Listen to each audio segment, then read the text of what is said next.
الاسباب سبب به اختیارې او بیا به په رب باندې توکل کې صحابي اوښه وتړله اوښه پرېښوده بار مانځله مسجد ته دننه شو چې بار راغی اوښه تلې وه والله اعلم چا بوتلې وه یا بس تلې وه نبی علیہ السلام مبارک ته وی د الله رسول اوخه مې بار پرېښې وه وی تړلې دی وه وی نه مې وه تړلې وی سبب تاله دی چې تا تړلې وه په رب باندې دی بیا توکل کړی و ځکه دا هم کیدی شي چې څوک یې پرانیزي او پوهېږي خو لیکن تړل دا یو سبب دی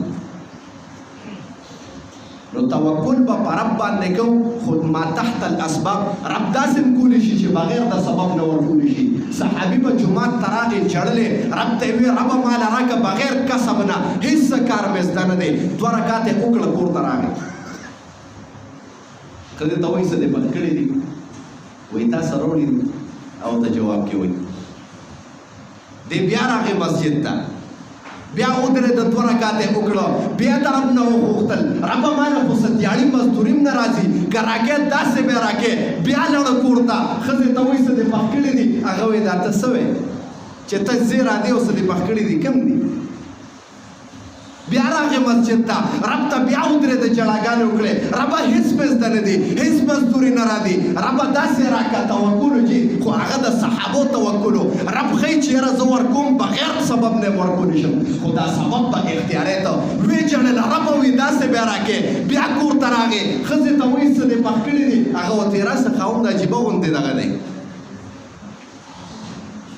وی میچن چلیږي نه پکې چې کوم دی نو نه څوک چلولو والا شته پخوا به میچنې وي دې کورونو کې مشرانو ته پته ده په لاسو باندې به یې تاولې موږ ته خو علم نشته وی نه څوک تاولو والا شته او نه پکې څوک غنم اچولو والا شته خو لیکن لوښي نه بس لوښي ورته مې د ټول کور لوښي کېښوده د ټول کور لوښي ډک کړه پته نه لګي چې غنم ورته د کوم ځای نه راځي صحابي پوه شه چې دعا عمل کړی دی جي دا رب خود چې بغیر د سبب نه ورکولی شم خو لیکن سبب به اختیاری د هسې زړه کې وسوسه راغلی چې راشي ویې ګوره دا غنم ورته د کوم ځای نه راځي انسان دی جي چې دی پله ورغلی دی ویې کتل بس جرنده په ځای باندې ودرېده دی راغی نبی علیه الصلاة والسلام مبارک ته وایي د الله رسوله دا کار مې کړی ټوله معاملې ورته ذکر کړه نبی علیه السلام مبارک جواب کې ورته څه وایي وایي صحابي که ته ژرندې له خواله نه وې ورغلې تر قیامت د سبا پورې به دا ژرنده چلېده دا به بندېده نه ټولو خلکو ته به تېرېده رب ما تحت الاسباب ګوري چې مانه ته سبب وګوره ما تحت سبب در کوم بغیر د سبب نه ورکولی شي رب داسې ذات دی لکه قرآن کې 3 سپاره کې الله وي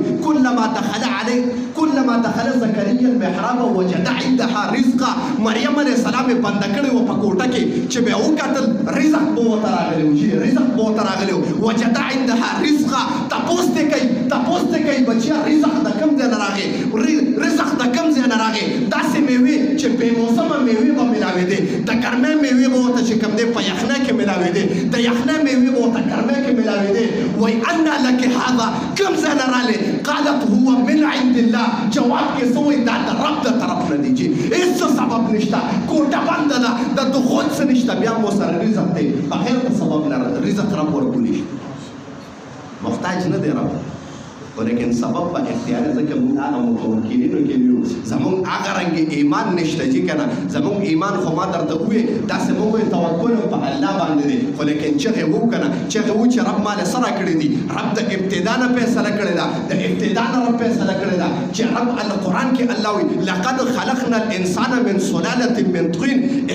د انسان رب ډېر عظمت کوي چې د حیواناتو عظمت کوي نو د مور ته انسانانو به نه کوي الله قرآن کې وایي لقد خلقنا الانسان من سلالة من طین ما د خټې نه انسان پیدا کړي د انسان حقیقت ته ویمه چې انسان ته د کوم ځای نه رزق میلاویږي ځکه نبی علیه السلام مبارک فرمایي وایي داسې دانه نشته په ځمکې د ځمکو په تیارو کې داسې دانه نشته چې په هغې دا لیکلي نه چې بسم الله الرحمن الرحیم او د هغه کس د چا رزق چې دی د هغه نوم یې پرې لیکلي داسې دانه په ځمکه کې نشته زموږ نوم یې پرې مخکې نه لیکلی دی ولیکن بیا منډې وو چغې وو که نه موږ وایي نشته دا رب مقرر کړې ده رب به ورکوي الله وایي لقد خلقنا الانسان من سلالة من طین ما انسان د خټې نه پیدا کړه د خټې نه او دغه انسان د ده دا خوله به په خټې باندې ګوره ډکېږي